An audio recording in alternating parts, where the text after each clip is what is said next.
আত্মীয়তার সম্পর্ক ছিন্নকারী জান্নাতে প্রবেশ করতে পারবে না। এখানে কাদেরকে আত্মীয় বলা হয়েছে, আত্মীয়ের লিস্টে কারা আছেন দয়া করে জানালে উপকৃত হতাম। খুব দরকারি একটা প্রশ্ন। আত্মীয়তার সম্পর্ক রক্ষা করা সুন্নত না মুস্তাহাব? ফরজ। অনেকে জানেন না আত্মীয়তার সম্পর্ক রক্ষা করা কি ভাই? ফরজ। আত্মীয়তার সম্পর্ক ছিন্ন করা কি? হারাম। আত্মীয়তার সম্পর্ক ছিন্ন করা কি? অনেক হারাম আমরা জানি, কিন্তু এই হারামটা আমরা অনেকে জানি না।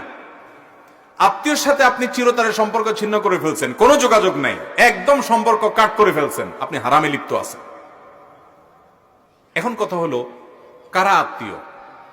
এর উত্তর হলো যে আত্মীয়ের সাথে সম্পর্ক রক্ষা করা ফরজ, সম্পর্ক ছিন্ন করা হারাম, তারা হলো রক্ত সম্পর্কীয় আত্মীয়।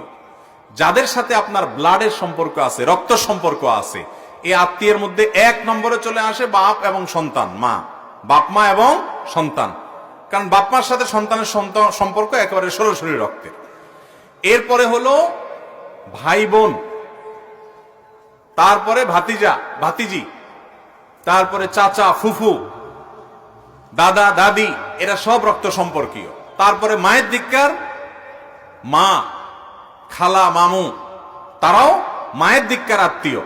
কিন্তু এক নম্বরের যাদের আত্মীয়তার সম্পর্ক আপনার সাথে সবচেয়ে বেশি, যাদের ব্লাডের সম্পর্ক আপনার সাথে একবারে প্রথম সারির, তারা হলো আপনার বাবার দিককার যারা আছেন, বাবা, চাচা, দাদা, দাদি, ভাই বোন এবং মা বাপ, ভাতিজা ভাতিজি, এরা।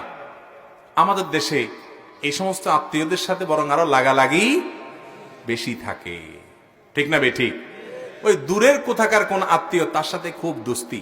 আমি এই জন্য বলি আত্মীয়তার তিনটা ক্লাস আছে ভাই।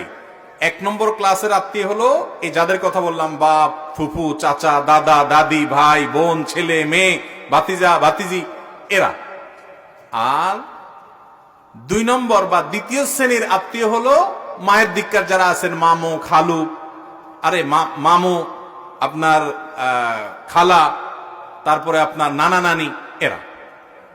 আর তিন নম্বর আত্মীয়, অর্থাৎ থার্ড ক্লাস আর কি, থার্ড ক্লাসটা বললাম না, তিন নম্বর হলো শ্বশুর বাড়ি। থার্ড ক্লাস বললে আরেক মুসিবত, মহিলারা রাগ হয়ে যাবে।